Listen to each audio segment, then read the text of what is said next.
అందరూ కలిసి వచ్చారు. కేసీఆర్ గారంటే ఒక నమ్మకం.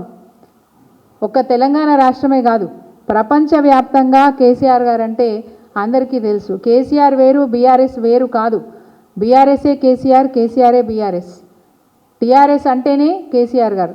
టీఆర్ఎస్ పార్టీ స్థాపించినప్పుడు తెలంగాణ రాష్ట్ర సాధన అనే ఉద్దేశంతో స్థాపించినప్పటికీ అనేక ఇబ్బందులు, అనేక ఆటంకాలు కల్పిస్తుంటే తప్పని పరిస్థితిలో తన ప్రాణాన్ని పణంగా పెట్టైనా మరి తెలంగాణ రాష్ట్రాన్ని సాధించాలని చెప్పి నిర్ణయం తీసుకొని తన ప్రాణాన్ని పణంగా పెట్టి తెలంగాణ రాష్ట్రాన్ని సాధించిన నాయకుడు కేసీఆర్ గారు.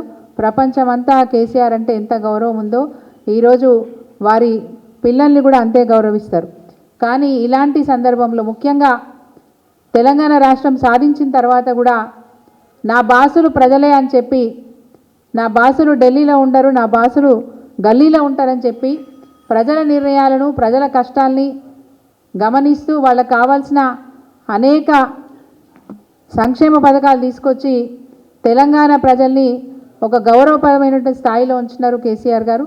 బీఆర్ఎస్ పార్టీ అంటేనే ఈరోజు బీజేపీకైనా Congress పార్టీకైనా హడలెత్తిచ్చే party BRS party.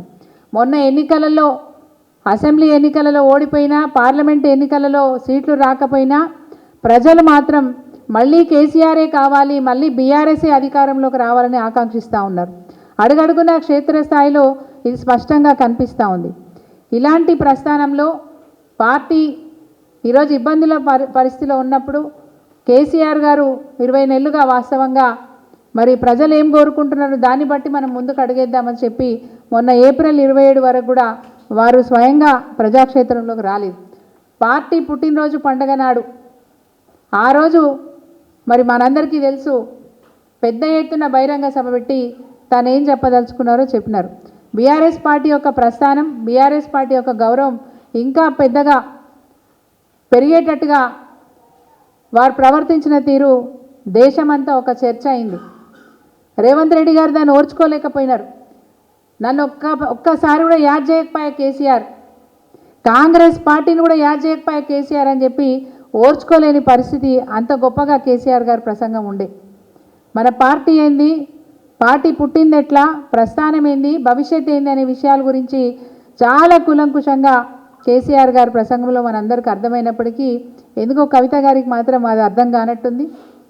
Party ఎంత ఉంటే ఎంత, పోతే ఎంత అంటే, కవిత గారు మీరు ఒకసారి జ్ఞాపకం చేసుకోండి, టీఆర్ఎస్ పార్టీ బీఆర్ఎస్ పార్టీ ఉంది కాబట్టి 2 సార్లు మీకు పార్లమెంటు నియోజకవర్గంలో 2 సార్లు బీఫామ్లు ఇచ్చే అవకాశం ఇచ్చింది పార్టీ, 2 సార్లు మీకు ఎమ్మెల్సీగా అవకాశం ఇచ్చింది పార్టీ.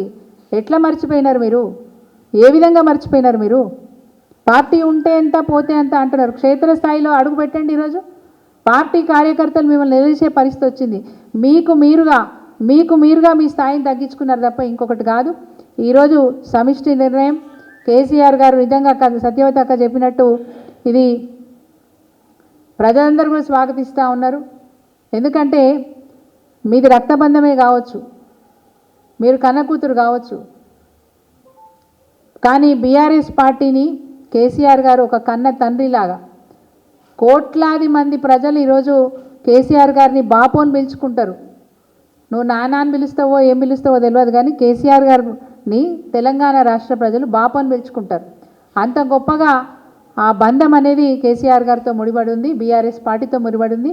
బీఆర్ఎస్ పార్టీ నీకు నచ్చలేదేమో కానీ కేసీఆరే బీఆర్ఎస్, బీఆర్ఎస్ఏ కేసీఆర్.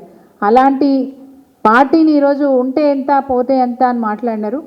కోట్లాది మంది ప్రజలు మళ్ళా బీఆర్ఎస్ఏ అధికారంలోకి రావాలని కోరుకుంటున్నారు.